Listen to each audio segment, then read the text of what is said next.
Hello everyone, welcome to this video where we are going to be looking at how to operate the Advanced Waypoint Autopilot that's found in most of my vessels, so come along. Now first thing mentioning and noting is that the autopilot system that you find in most of my vessels, I didn't devise the original system, but it is made by hostbanani, or Banani. hostbanani did an awesome job making this Waypoint touchscreen Waypoint autopilot. This is an older version that I prefer that has the buttons. The new one has sort of a combination like double clicking but this one I found easier to use overall. Obviously zoom in and out, you have a map, you can click waypoints, you can go back, you could clear all them and reset the position back to your player or your vessel. So I find this system excellent, and hostbanani also made this manual entry. So if you have a location that you want to go to, you set your waypoint and then you just input waypoint and submit and then click on the button there, and that is added. So excellent system. I can't thank him enough, or him or her, I'm not quite sure, but I can't thank them enough. And that's kind of the starting point. So moving forward, what we have is what I added here, which is the distance. So it has an automatic trip calculator, and of course when you're not traveling it says not applicable, but if you were to add throttle it would start counting down how long it's going to take you to get there. So that's the first thing, or one of the things that I added. I also added a manual autopilot throttle here, so when it's down here to 0.1 it'll be going at full speed. Now in a vessel this size, full speed is fine, it's doing maybe 30 knots at best, but in a smaller vessel that makes a big difference, because say there's rough seas and waves and stuff, full speed may be too fast and it may want to tip. So you could actually set this and it's going to automatically adjust your throttle over there, assuming you have this button pressed, which really should read like engine activate, because this auto start just means that your engines are also being powered by the autopilot system, whereas this engage button is only the rudders. So we'll see this firsthand. What I'm going to do is set a little course, or let's make us turn right away. So we're turning and going that way. So let's say I press engage autopilot. You see these guys right here are turned.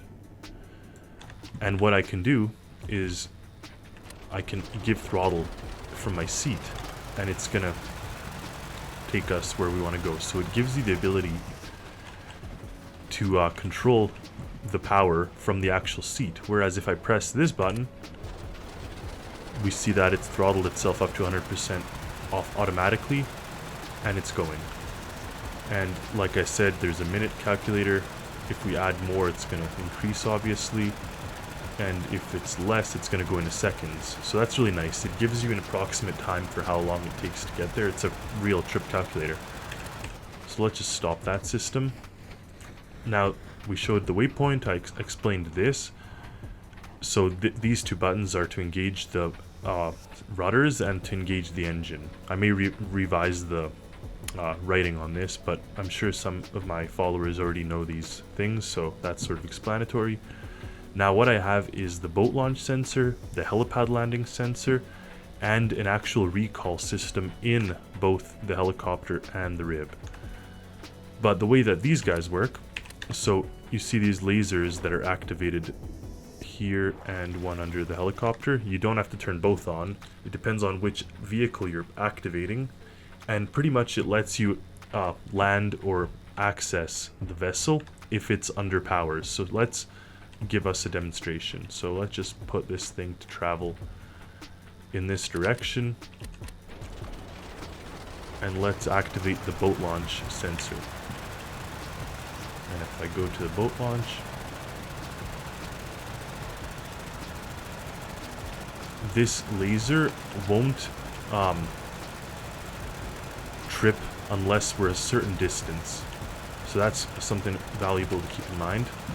we have to actually cause the vessel to, like, we have to be at a certain distance in order to trip it. So look at that.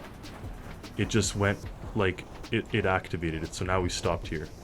And the idea behind that is, I'll explain if we hop in here, start the engines, let's release the connectors, and let's start driving. So what's going to happen is the boat, or the vessel, will start to speed away after a certain preset time.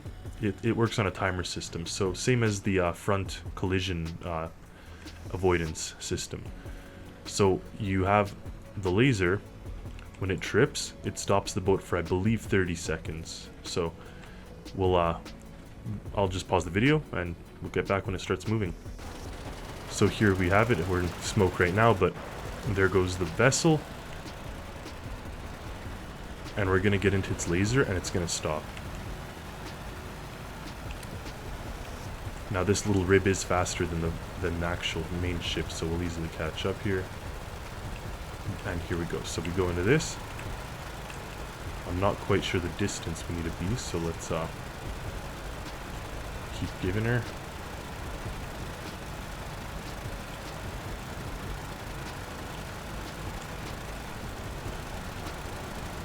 There we go. There we go, and it's kind of stopped. So maybe that one should be activated a little sooner, but regardless, that's the basic gist of how that system works. And the ship is now kind of stationary, and it's easier for you to dock back on. Obviously, if you don't trip the laser, it will start to move again. So you have about 30 seconds to make your way back onto the docking system here, and let's see if it works for us. Nope. Put it in reverse. Oh, we definitely clicked on something else. But regardless, that is how that system works. And yeah, there's a little bit of a finessing. You have to click this on earlier as you're going over these and hope it clicks on. So we just missed it. Anyway, back to the ship. So we're linked up to the vessel and we can hop in and all that good stuff. So that's in essence how this system works. The helicopter works the exact same way. Once you're at a height that it detects you, it just stops the whole vessel and you can dock up and kind of stay put. So it stops so you can dock up. Anyway, that's the one system. Helicopter works the same way. And then the last one to explain is the auto recall function. So the nice thing is that auto recall works even if your vessel's off. So that's something that I kind of added more recently. It's fully off. There's nothing set on this autopilot. That's kind of the key. You can't have anything set on the autopilot. And there is a button that lets you block the autopilot from activating in some instances. I'm not sure if this one has it. Some of my newer vessels have it, so you disable the recall function. But actually, there is one more thing that I'll show real fast. So in here, it's a regular screen, so it just kind of, you could set wherever you want to go. But if you have the, if I could locate it, hold heading function set, this is something I added. So now it says heading hold. And I mean, you could set whatever you want, but it's not going to go there because the heading hold you've set here overrides that all. And that's something that I added, and I really do like that little display message. So anyway, let's take off in the helicopter. I know I've showed this before, but since we're doing a video of my additions to the original Waypoint autopilot, I want to kind of explain everything that I've added. And this system is in most of my large vessels, if not all of them. So here we have the ship is off and it's over there. Now say you go somewhere far away, say you go to a rescue mission or something and your ship is at a distance, you can actually recall it. In this case, we press this button and watch this. So it comes to our position when we press this button, so it can't follow you. And I thought about adding that for some time, but the reason I didn't add that is, I mean, I just thought it was simpler this way. It just comes to your location. So it doesn't follow you, but it comes to the location where you summoned it. Obviously, you could keep it kind of on your trail if you kind of just keep resetting that button. Like you'd be flying, you'd set it, and I believe then you just kind of set it again, and set it again, and eventually it will come to you fully. It does turn, it does do all that good stuff. There is a collision avoidance system, so if there is a bridge or some type of island, it'll go only in a straight direction to you. It won't kind of adapt to the environment and what obstacles may lay ahead. It'll just stop if it comes across an island or some type of obstacle. So it doesn't quite, it's not like a fully AI or automated autopilot system, but it just comes in a straight line to you. So that is pretty much it as far as the autopilot system goes. Thank you again to hostbanani. You've made an incredible system, and I hope that you like what I've added to it pretty much. This is one last thing. So there's a timer, and the way the timer works is, say you want to deploy your helicopter, but you don't want to take off in a moving ship. So you could actually set this to like 30 seconds or something. We're just going to set it to 5.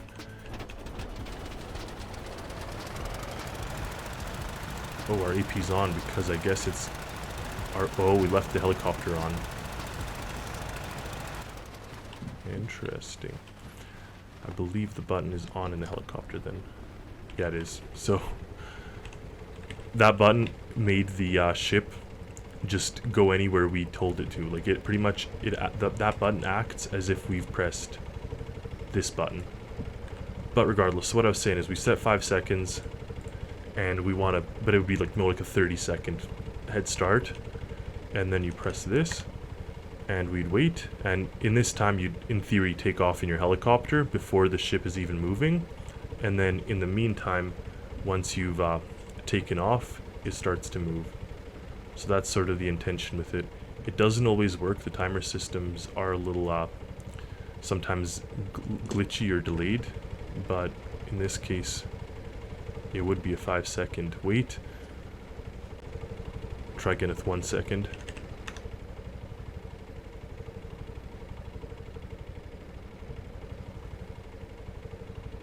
And I found out why. So this system, so the ship turned itself off, more or less. I see the engines are on because we've summoned it, but you need to have the ignition on for this to work, because now the engines are only on because we summoned it via the helicopter.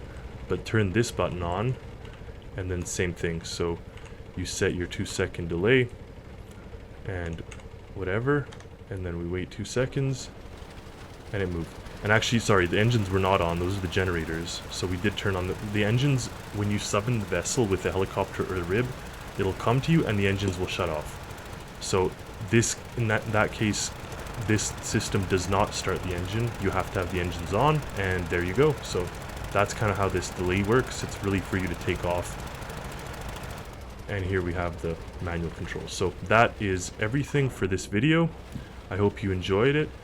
Hope you enjoy this autopilot system. There have been some complaints that it's too complicated, but I found that single player playing this is a superior system, at least for me. So hope you enjoyed it, enjoy the creations, and stay tuned for more as always. Happy Stormworksing.